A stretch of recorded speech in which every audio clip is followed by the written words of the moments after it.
Hey everybody, Paul Lake here with another physics problem solved.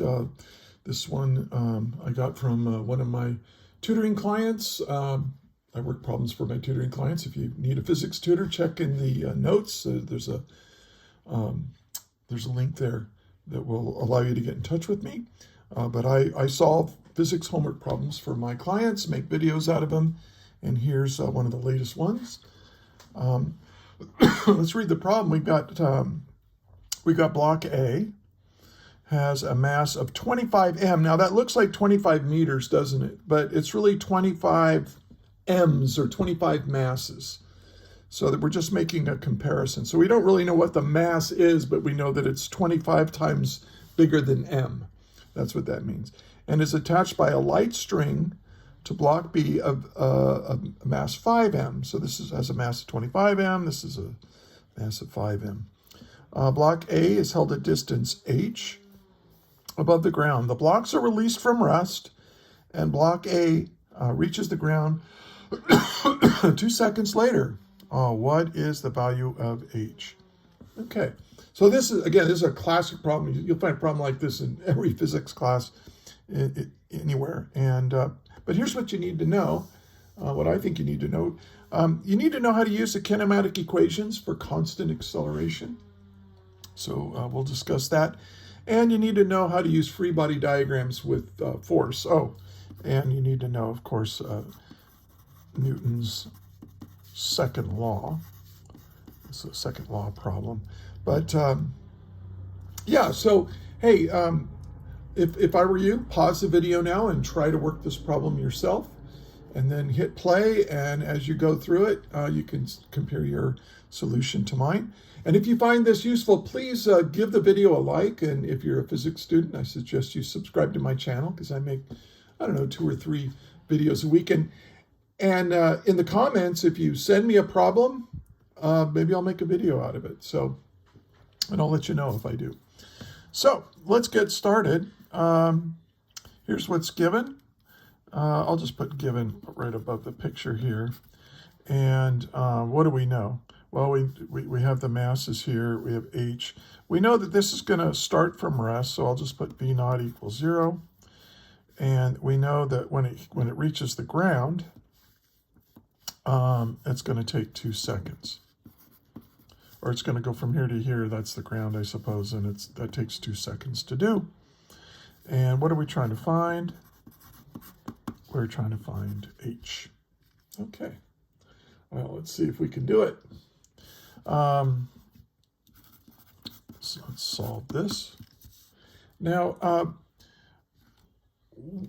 this is a kinematics problem in that it involves time. I think we can see that this is going to be a constant acceleration problem because all the forces are constant. We are ignoring the mass of the pulley, the mass of the string, any friction. We're going to say it's a magic pulley with magic massless string. But that's pretty good. That's a pretty good approximation if these masses are much greater than all of that. So that's what we do in physics. We make approximations, make the world a little simpler to understand. So I want to find h. Well, I'm going to call h delta y. And of course, we have kinematic equations that we can use for constant acceleration to figure out delta y. And just to review them, I use 4 of them. So we have v equals v naught plus a times t. We have delta y equals my final velocity plus my initial velocity divided by 2 times time. We have this equation. And then we have this last one. And this can be delta x or delta y. I'll use delta y here, but it doesn't matter what variable you use.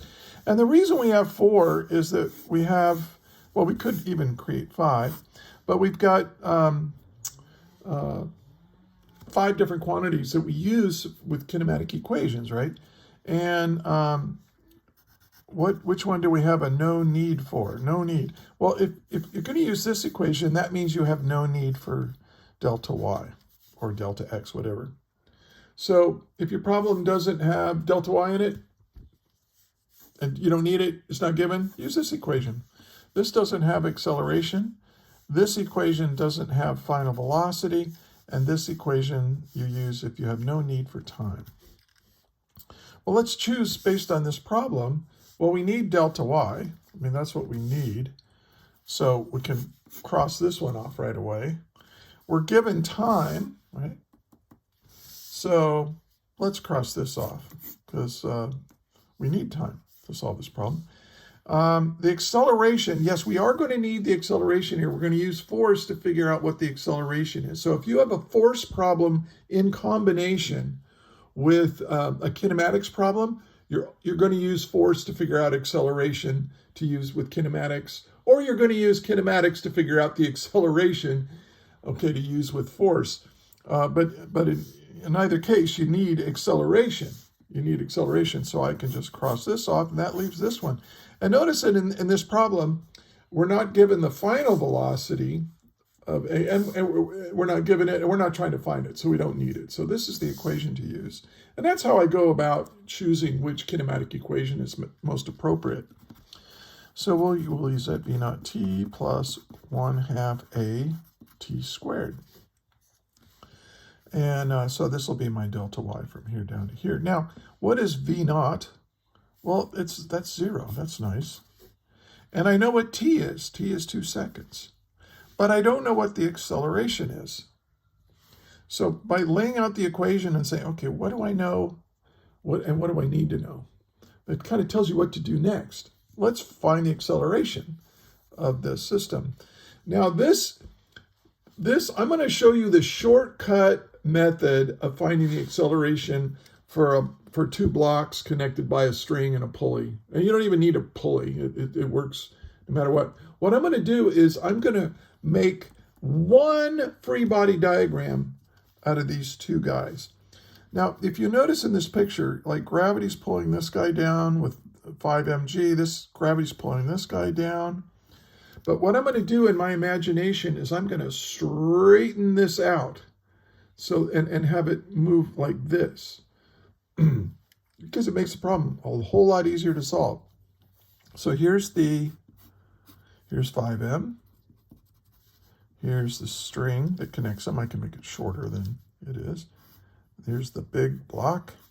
This is 25m. All right. Now, on this block, you can see the force of weight is pulling down. But if I rotate this thing 90 degrees, so I'm looking at it as if gravity is pulling to the left, right? So I'm gonna put this right here, and this is going to be 5m times g, right? That's the force that gravity is pulling this thing down. But again, I've rotated this in my imagination so that it's pulling to the left. Now, here, gravity is pulling this guy down, but again, I'm going to rotate it like this. So now it's as if gravity is pulling sideways to the right. And this is going to be 25 mg. I'm not going to draw these to scale. I'm going to make this the positive x direction because I know that's the direction of my acceleration. And then I'm going to add up all the forces in the x direction, and that's going to be equal to ma. And so this tells me what to do. This is Newton's second law, and it's just telling me what to do. Hey, you, sum up or add up all the forces in the x direction and set it equal to ma. So let's do that. Well, in the positive x direction, I've got 25 mg. And in the negative x direction, so I could either add a negative or I could just subtract. And that's what I'm going to do. Instead of going plus negative 5 mg, I'm just going to go minus 5 mg. Okay, now that's equal to these are the only 2 forces in the x direction, and I'm adding them together as vectors. Now, what is this m right here? This is where people might get messed up. This is the mass of the free body diagram. This is the mass. This is the total mass that's getting accelerated. So it's these 2 added together. So, well, you have 5m over here, you got 25m over here, so that's 30 times whatever m is, times the acceleration. And this is the acceleration I'm looking for to plug in here. And so I can say, oh, okay, well, the acceleration is equal to 25 mg minus 5 mg. Well, that's 20 mg. And then we're going to divide both sides by 30m. And again, this is kind of confusing. That's not 30 meters. That's 30 times this unknown mass m. Well, this unknown mass goes away, right? It cancels out.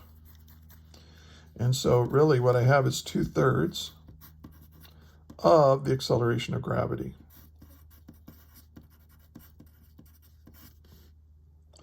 Okay, and when you plug that into your calculator, I got 6.53 meters per second squared. So now we know what the acceleration is. And now we just need to figure out what delta y is. So delta y is 1/2 at squared. So that's going to be 1/2 of 6.53 meters per second squared times time squared. Well, time is 2 seconds squared. And when you get this, well, delta y, we said delta y is really our height. And